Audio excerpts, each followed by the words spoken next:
All right, today we're diving into a really fascinating document.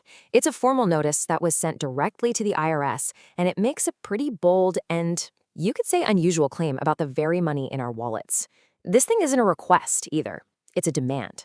So let's break down what's really going on here. Right out of the gate, the language from the Green Family Trust is incredibly strong. You hear that? They're not just asking for something, they're making a fiduciary demand. Now, that basically means they're positioning themselves as a trustee, claiming the government has a legal duty to act in their best interest. It's a really bold opening gambit that sets the stage for a serious argument. So, what are they actually trying to achieve here? Yeah, that is the central question we're tackling. To really understand the demand they're making of the IRS, we first have to wrap our heads around the core logic of their entire argument. To get to the heart of their demand, we've got to start with the core theory it's all built on. The entire case really hinges on a very specific idea of what the document calls lawful money. And here it is. This is the cornerstone of their whole argument. They're pointing to a specific federal law. It's actually part of the original Federal Reserve Act. And what they claim is that it gives anyone holding a US dollar bill the right to, essentially walk up to the Treasury and exchange it for something else they call lawful money. And this is where the claim gets even more serious. The document alleges that the government's failure to tell people about this supposed right isn't just some oversight. No, they're calling it a deliberate fraud by omission. And because it's fraud, they argue, there's no time limit. The clock never runs out on demanding a fix. So the core assertion is pretty powerful when you think about it.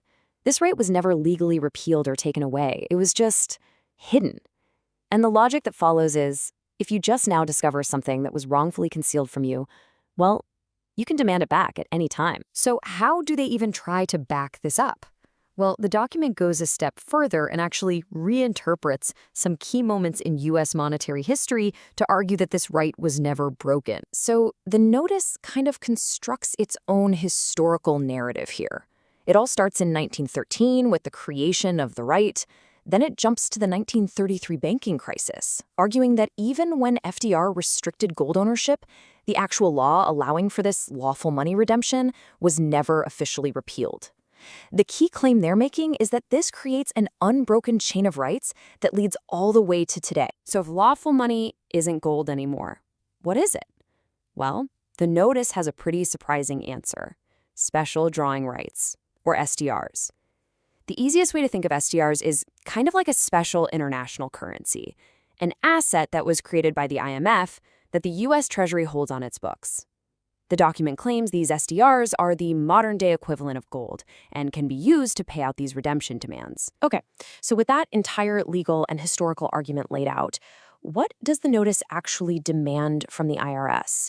Well, it gets very, very specific. It really boils down to three things. First, they want 5 years of tax refunds released right now.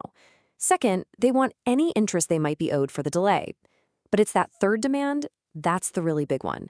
They want the IRS to permanently change their account status to recognize this lawful money redemption for all future business. But this is where the story takes a really fascinating turn, because the document itself brings up a huge, huge potential problem for its own argument. And this raises the obvious question, and a very important one at that. Have other people tried this? And, what do the courts have to say about it? And here is the twist.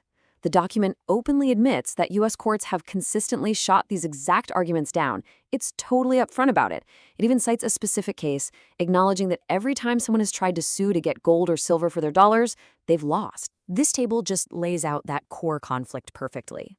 On one side, you've got the document's argument, which is all based on a very literal reading of that old law. But on the other side, you have this long-established history of court rulings saying, nope, Federal Reserve notes are the money, and you can't redeem them for anything else. It's a direct clash between the text of a law and how it's actually been interpreted for decades. So what's their strategy then, knowing the courts probably won't help? Well, it seems to be this. The law is still on the books and it's valid, even if the courts won't enforce it. So they're not asking a judge for help. They're going straight to the agency, the IRS, and saying you have to follow the letter of this law, regardless of what the courts have said in the past. And that leaves us with a really fascinating question, doesn't it? This whole document highlights a deep, deep tension between the literal words written in a law in a century of how that law has actually been used and interpreted in the real world. It really makes you wonder, which one truly matters more? It's a complex idea to chew on. Thanks for exploring it with us.